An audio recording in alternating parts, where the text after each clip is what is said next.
Ano pang hinihintay mo ha? Alam ko excited ka na. At mamaya yung sinasabi ko na Guinness World Record holder, alamin natin kung bakit isa siya sa nagkaroon nito. At hindi basta-basta nabibigyan ng isang tao ng ganito, di ba? Hindi lahat nabibigyan ng pagkakataon. Ibig sabihin, kapag ikay pumasok sa Guinness, meron kang kakaibang ginawa sa buhay mo. Yun yung pinakamalupit doon, di ba? At lahat ng bagay na ginawa mo sa buhay mo, kapag pumasok yan sa Guinness, hindi yan simple. At nakalagay ka na doon sa record nila hanggat nandyan sila, di ba? Magsasalin lahi yan hanggang sa kaanak-anakan, kaapu-apuhan, di ba? Nakaka-proud yun. Napakasarap sa pakiramdam ng ganyan eh. Yung tipong kahit anong mangyari, pwedeng ikwento mo kahit kanino o kahit na hindi na ikaw, yung mga nakakakilala sa'yo na, uy, ano yan? Kakilala ko yan, di ba? Nakaka-proud, di ba? Yan yung mga proud moment eh. Pero aalamin natin kung paano niya nakuha itong certification na to mula sa Guinness World Record. Yan ang ating aalamin. Ay, nakikita ko na si Sir. Para ang sarap kakwentuhan ito. Marami kaming pag-uusapan dito maya-maya lang. At natutuwa ako kasi yung damit niya, proud na proud siya na siya ay Pilipino. Di ba? Oo, at saka alam mo yung dating niya, yung kulay ng damit niya ha, para doon. Mamaya makikita nyo rin, dinidescribe ko na, kumbaga binibigyan ko lang kayo ng malupit na teaser. Yung kulay ng damit niya, sa damit pa lang niya, alam mo na may something talaga. Ay, yung kulay, di ba? Yung tipong nag-aalab. Siya yung guest natin, siya yung passenger natin doon sa parte ng Earth. Pero para lumalagablab sa apoy sa init. Ganong kalupit. Pero bibigyan ko rin kayo ng clue. Ewan ko lang ha. Itong si Sir pag ito siguro yung wag naman, ito joke lang to, joke lang ha. Pag ito'y nakatadyak sa'yo, ewan ko na lang sa'yo. Sa ginawa nito, kaya siya napunta sa Guinness. Nako, antindi siguro ng binti nito. Ay nako, wag mo tong hahamunin. Yung sasabihin mo na, tara ano, walk tayo, dadang tayo pare. Baka saan kayo makarating, bahala ka.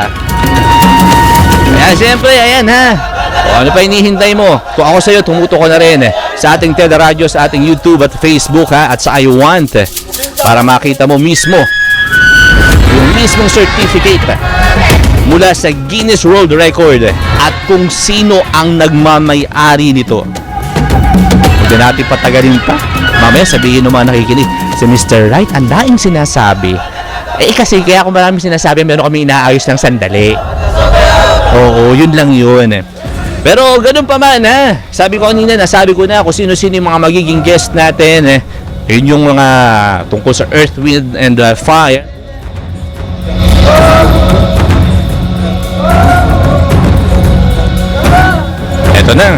Eto na tayo. Okay. Ang ating unang-unang kakausapin ngayon, na kanina ko pa gusto talaga maging kakwentuhan dahil marami akong gustong malaman at itanong sa kanya. Siya yung may hawak ng Guinness World Record. At isa doon sa masasabi ko nga na pag niyaya mo na halika, lakad-lakad lang tayo. Baka kung saan-saan kayo makarating. Ha? Makikilala natin ngayong hapong ito at sigurado ako nakakilala nyo na to, narinig nyo na rin itong pangalan na to. Si Mr. Lito Di Viterbo. Isa siyang adventurer at environmentalist. Di ba? Kapag adventurous ka, marami ka mga bagay sa buhay mo na gusto mong ginagawa di ba? At ang masarap dito, environmentalist siya. Di ba? At isa yun sa nalilimutan na ng mga tao yung kalikasan natin. Kung paano pangalagaan, kung paano mahalin. At yan ang maririnig natin mula sa kanya. So wag natin patagalin pa. Alam ko si Sir, hinihitian lang nito. Gusto nito sabihin nito na, ano ba, tara na, magkwentuhan na tayo kanina pa Eto na si Sir. Sir, paano ko yung i-address? Lito na lang. Okay, si Sir Lito. Si Sir Lito. Okay, mas maganda siguro siya yung magkukwento sa atin kung paano niya nakuha itong certificate na talagang kahit naman kanino maipagmamalaki mo. Sir Lito De Viterbo, isang adventure at environmentalist. Basta isa lang nga alam ko bago siya magsalita, naglakad siya from point to point dulo sa dulo, norte hanggang south. Tama ba ako dito, Sir Dito? Go ahead po. Magandang hapon sa iyo. Tama po. Magandang hapon po, Mr. Wright, and thank you for inviting me today. Ay to be here. nako, kami po ay nagpapasalamat sa panahon na ibinigay nyo sa amin. At sabi ko nga, nakakatuwa kasi adventurer kayo, adventurous, tapos environmentalist. 'Di ba? Napakagandang kombinasyon eh. 'Di ba? Kasi para ang dami mong pwedeng gawin. Yes. Once na adventurous ka, well, adventurer ka, at the same time, environmentalist ka, kapag pinag-combine mo yun, para makakapag-produce ko ng mga bagay-bagay na hindi basta-basta magagawa ng nasa isang lugar lang.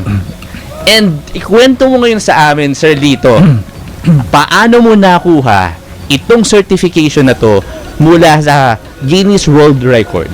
Go ahead. Yes, actually, primary to the walk across the Philippines was the objective to promote environmental awareness. Okay. I'm a mountaineer by training.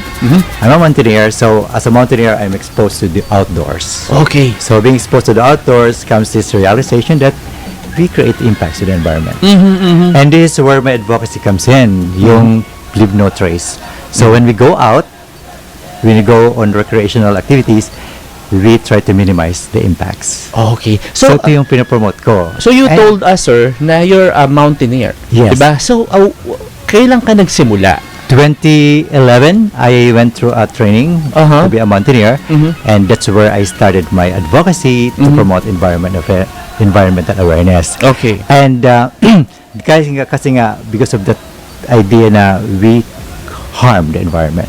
Yes. And I thought that as a mountaineer, I can promote environmental awareness. And sabi ko, why not yes. cross the Philippines and Oh. promote environmental awareness? So big scale, large scale siya. So then at the same time, why not apply for a Guinness? Yes. So it was basically a plan to promote environmental awareness at the same time gunning for a Guinness record. Tama ka kanina when you said that combination siya of the adventure, Exactly.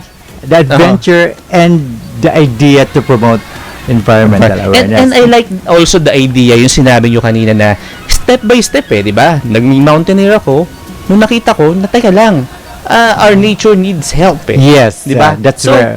ba't hindi ako gumawa ng isang bagay in a larger scale na mas maraming makikakayabang, mas maraming ma-inform, but hindi ko to gawin? Yes. And then I will apply for Guinness. Yes. Actually, during the walk, during the 5-month walk, I stopped at specific cities to conduct lectures. Yes. Hindi lang to dire-diretsong lakad. Lakad lang. Meron nga may mga nag-organize locally, mountaineers, minsan LGUs, Okay. minsan business establishments. They would organize the venue, the people. So when I arrive, I conduct Live Notice workshop. This is a set of And that is guidelines. for free, di ba? This is for free because that's what I do as a mountaineer. I always I conduct workshops so that I can impart the guidelines on how we can minimize our harm to the environment. So kasi yung lakad kong 5 months, hindi siya yung dire-diretsong araw-araw. I Yes. had rest days. Of course. And during my rest days my rest days were basically work days. So This is hindi pa rin sa rest day Rest actually. day kasi this is yung time para makapaganda ako ng lectures. nice. Kasi habang umaandar ako, di ako makapag-lecture. So pag nag-rest day ako, sinasakto ko siya dun sa syudad kung saan merong naka-organize Yes. na mga grupo where I can come in as the speaker to conduct. So you this, have to coordinate with them. Yes, there's been a lot of coordination Yes. para naka-organize siya.